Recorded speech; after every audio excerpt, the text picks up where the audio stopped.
Assalamualaikum warahmatullahi wabarakatuh. Halo Ananda kelas 4B. Pada hari ini Ananda akan belajar ilmu pengetahuan alam. Sebelum memulai pembelajaran, marilah kita mengucapkan basmalah. Bismillahirrahmanirrahim. Nah, anak-anak ibu, yang pertama kita akan belajar mengenai kerusakan lingkungan. Manusia berinteraksi dengan sesamanya maupun dengan lingkungan. Interaksi antara manusia dengan lingkungan yang tidak seimbang akan menimbulkan berbagai masalah, misalnya kerusakan lingkungan. Berikut beberapa contoh kegiatan manusia yang menyebabkan kerusakan lingkungan, yaitu yang pertama, membakar hutan. Kebakaran hutan mengakibatkan hilangnya habitat dan sumber makanan bagi satwa. Yang kedua, menggunakan bom dan pukat harimau untuk menangkap ikan di laut. Menangkap ikan menggunakan bom dan pukat harimau mengakibatkan rusaknya terumbu karang dan kematian hewan laut lainnya.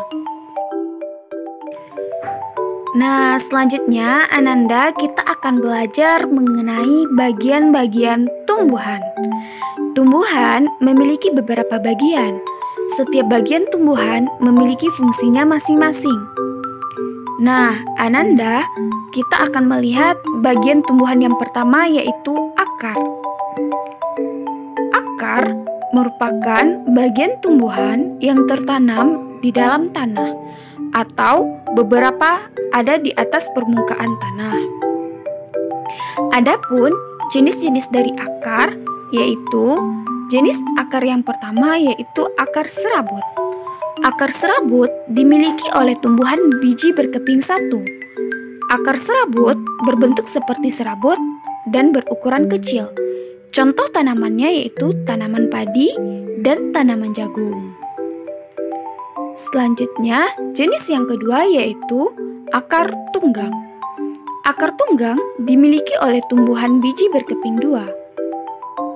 Akar tunggang terdiri atas satu akar besar dan akar-akar lain, merupakan cabang dari akar utama. Contoh tanamannya yaitu tanaman mangga dan tanaman jambu. Bentuk akar lain pada tumbuhan tertentu yaitu akar gantung atau disebut juga akar udara, berfungsi untuk mengambil uap air dari udara. Contohnya pohon beringin.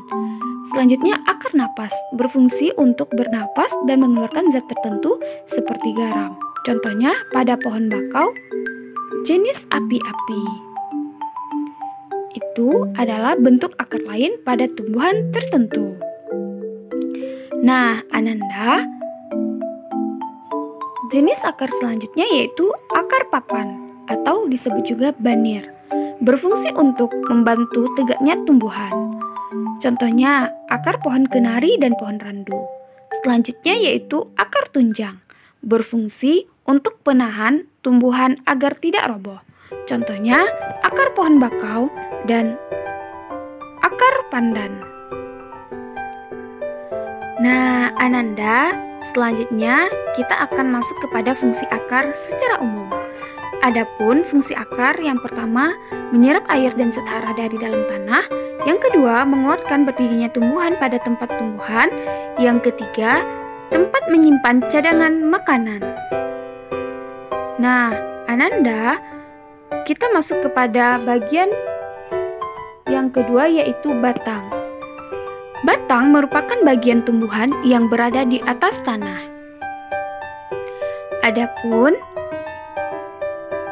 jenis-jenis batang, yang pertama batang berkayu, memiliki zat kayu dan kandungan air yang lebih sedikit.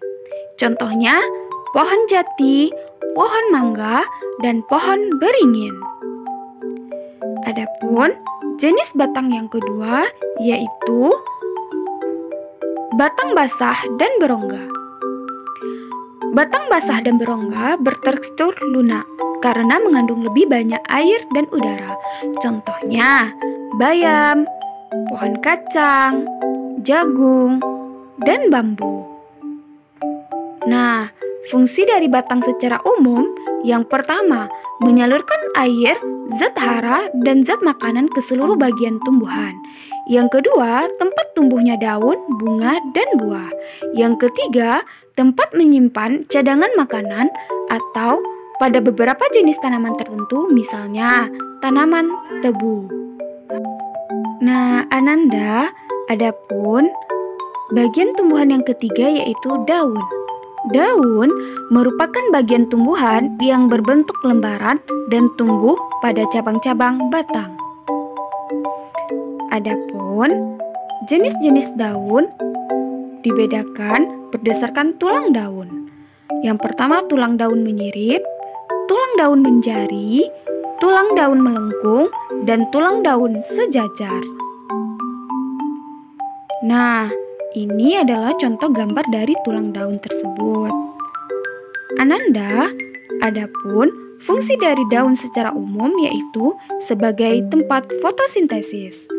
Fotosintesis adalah proses pembuatan makanan pada tumbuhan dengan bantuan energi cahaya matahari. 2. Sebagai tempat penguapan air. Yang ketiga, sebagai alat pernapasan pada tumbuhan. Selanjutnya, bagian tumbuhan yaitu bunga. Bunga, adapun bagian-bagian dari bunga yang pertama, A. Tangkai bunga, menahan bunga agar tidak mudah terbawa angin. Yang B. Kelopak, yaitu melindungi bunga sebelum mekar. Yang C. Mahkota, menarik perhatian polinator. Yang D. Benang sari, adalah alat reproduksi jantan. Yang E. Putik, adalah alat reproduksi betina. Selanjutnya, Ananda, adapun yang disebut dengan polinator adalah hewan yang membantu penyerbukan pada bunga. Contohnya, kupu-kupu, lebah, dan semut.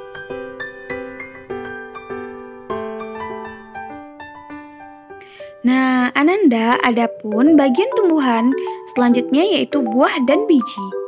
Buah terdiri dari daging buah, biji, dan kulit buah.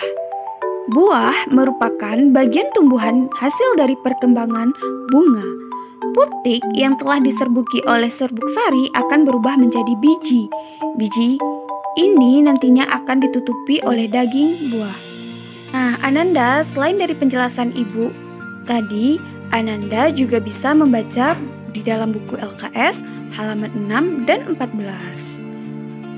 Sekian pembelajaran kita hari ini adalah kita tutup dengan mengucapkan hamdalah alhamdulillahirabbil alamin. Terima kasih. Wassalamualaikum warahmatullahi wabarakatuh.